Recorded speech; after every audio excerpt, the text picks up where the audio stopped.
Hello, everyone, and welcome to the Flow Over Fear podcast, where it is our mission to help you to rise above fear and realize your ultimate potential in leadership and life. I'm your host, Adam Hill, and it is my goal to share with you the human side of high performance. My guests share their experience with fear, anxiety, struggle, challenge, and most importantly, despite all of it, how they rose above it to achieve incredible results. So, if you're ready to rise up, let's get started. Hello, everyone, and welcome to Flow Over Fear. And today I'm going to recap the interview I just had with Chesly Lunday, who is a pastor. He's a leader. He's a military veteran who for the last 15 years has been helping to develop leaders and is an expert in generational change.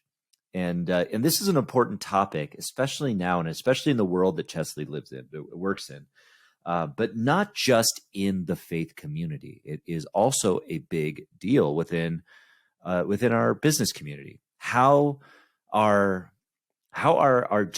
different generations want to be engaged with, and how that relates to our fear of change, and how that shows up in the world. And this is a big, big topic of conversation because we are immersed right now in this day and age with a lot of talk of the boomers are with a lot of conflict related to generational conflict. We might say that the boomers are this, or the millennials are that, or Gen X needs to. Nobody picks on Gen X, let's face it, but there's a lot of conflict between generations, and a lot of it is because we value different things. We grew up in a different time with different technology, with different access, with different lots of things. And so living together is an important, and understanding each other is an important topic of conversation. And that gets into what Chesly and I talked about for about an hour in our interview. So he is a fifth generation pastor, which if you think about that, that's incredible. And one of the reasons that's incredible is because it demonstrates a dedication to that profession and that faith and in that world, because it wasn't a very lucrative set of careers for his family. He'd mentioned that his father, when he was growing up, he was often living next to homeless, and oftentimes on the verge of homelessness, and so most of the time they were bivocational. They had to work in multiple jobs, and that's what Chesly does now. Is he's not just a pastor, but he also runs another business, which was a topic that we got into, especially as it relates to how he developed leaders. But one of the things he talked about is, and this is specific to the faith community, is he worked with his team to put together a study on the generational trends in faith-based communities, and things like how do the generations want to show up in a church or in a faith community. This is an important topic because we have a traditional model as it relates to going to church or going to one of those communities, and this is also overlaps with how we show up in business, and that traditional way of how we've showed up, especially in church communities, has been, we go to church on Sunday and we hear somebody talking to us from a pulpit, and we sit in the pews and maybe we talk afterward, and then we go home or we go to our kids' soccer game or whatever. But what this study found is that the younger generations, that's not necessarily how they choose to be engaged. There's a disconnect between how the churches are engaging, communicating, and the channels that they're communicating with their constituents, and how the younger generations want to be communicated with. And what he found was that for the most part, the younger generations are looking for omni-channel, meaning they're getting connected with any kind of media, meaning video, meaning virtual, and all sorts of different ways of doing that, not just that single channel. And additionally, that is less hierarchical. hierarchical, which I struggled to say yet in the meeting, in the interview. So that is a hard word to say, let alone, achieve. But it means that and this is how it relates to, and by the way, there's a lot of overlap again with how it is in business and in other areas of our culture, not just church. That's why this is such an important study that was put out, was that, especially within the shift that we went through from primarily working at or being having our jobs at a place where we have to go, where we have to commute to suddenly many of us working remote. We found that many people work in different ways as well. They like to work in multi-channel, in omni-channel. I've certainly found that as a business leader myself, is that that many of my employees, some of them do like to go to an office and be present in an office. Some of them do like to work remotely using Zoom. But ultimately, we have to be flexible as leaders on how we allow that, looking more for the productivity of our workers, not just the amount of time that they're putting in or the place that they're putting it into. I can't tell you how many times I've heard older generation leaders saying, nope, these people need to be in the office, dressed to the nines by 8:55 a.m. or they're fired. And the question comes to mind of why. If that's valuable to you, I understand, but you're going to have far fewer people that are going to be wanting to come work for you. I mean, we have a world of quiet quitting now. We have a world where people are disengaging because of that kind of attitude. We have a world of disengagement because of people that are freelancing or starting their own gigs or side hustling because of that attitude. And I'll tell you from my experience, forcing people into that specific box is never a productive way of doing it. And that's where the understanding the generational differences and understanding the differences, generally speaking, of how people operate and how they want to operate is important. Understanding how bringing people into your organization and the values that they have are important. Now, one of the things Chesley brought up, which was really important too, was when we talk about values. I talk about core values a lot. I think they're very important, and I think they're very important to identify in yourself. But he expanded on that and said he doesn't really think of it as core values. He thinks more importantly of critical behaviors. It's really not just what we value; it's how we behave. And I thought that was really valuable because we can all have a set of core values, and we might not be practicing them. And everybody agrees that integrity might be the right kind of value. But how are you actually behaving? What is the critical behaviors that you're participating in? So that's one of the so that's a bit of a digression, but it was an important one that you were looking at those critical behaviors. But omni-channel, that is the way that many of the younger generation wants to be communicated with. And then the second piece was that they are less hierarchical, meaning we're looking at leadership. The younger generation wants to look at leadership. When we're talking about the younger generation, we're talking about millennials who are up to about 44 years of age. So stop thinking of millennials as consistently and constantly 20 years old. They're not. They have kids that are going to college now. So millennials and Gen Y, which are the younger generation than that, and even the generations coming up is Gen Alpha.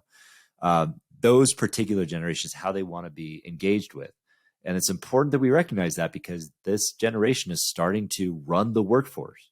These generations are starting to run these generations are creating the work environments that we're in. Now, I happen to sit on right on the borderline of Gen X and millennials. So I get the great privilege of being to identify as either one, depending on who I'm talking to. I'm just kidding about that.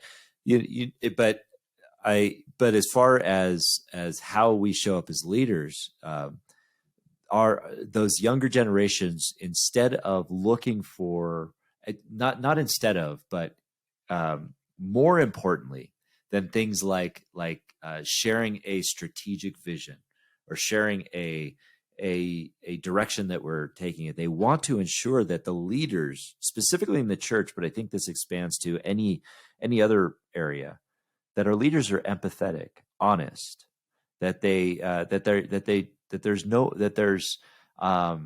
not narcissistic, that they're not self-centered. So there's a lot of backlash against that narcissism, and this kind of goes along with a lot of the people that I've talked with on this show have come here authentically, and being authentic and being open on that front and vulnerable is how leaders can show up. That means being honest. That means being honest that hey, we might not be performing well. Hey, things might not be going as great as they are. We're going to need everyone to step up, or just not holding everything so close to the chest. That's important. And then the fact that the way we show up from a relational level is also important. Humanity, as Chesley said, is craving relationships, and that's for the purpose of, say, psychological safety. But we are a community-driven species. We've existed for millennia in tribes. We depend on one another, and we need to show up for one another. And again, this comes back to community. And I think this is something that transcends just a generational gap. This includes everybody. Everybody wants to be relationally focused. We want to have those relationships. We want to have that level of community. So the important aspects are that we give each generation the freedom to come together as they want to. And it can help us reduce the fear of change in those organizations. And ultimately, this is a fear that we have to embrace, is the fear of change. If we want to succeed in this world, if we want to be present for our, whether it be for our parishioners or for our employees, for our children, or for whomever that is, that we recognize, then we give them the freedom to show up in the way that they show up, and we communicate with them the way that they need to be communicated to.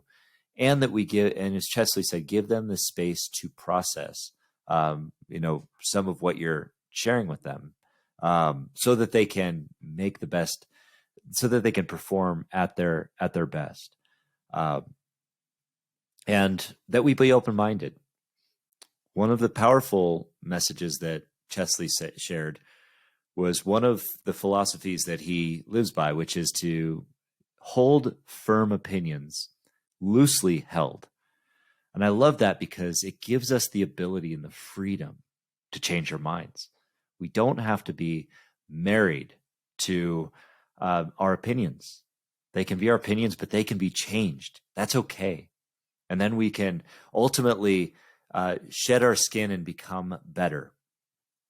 This is not the first shift in how we've communicated. This may be a big shift that we're experiencing, where we are shifting from how we show up in a faith-based community. As I said, it used to be every Sunday at 9 a.m., and maybe for some it'll still be that way. But this is not the first time it's shifting to something new. In this case, more of an online format, where more people are wanting to be communicated with from an omni-channel way. This has happened throughout the history of organizations. And when we think about Christianity as an example of that, the first biggest shift came when Constantine legalized Christianity, that people were no longer burned at the stake for their beliefs, so to speak, or crucified for their beliefs, so to speak. And that was that first shift when he adopted it and legalized it. The second biggest shift came when the printing press came out. That was when we were able to print more and more information to a larger scale. Therefore, we started to be able to distribute more literature, in which case Martin Luther became the person who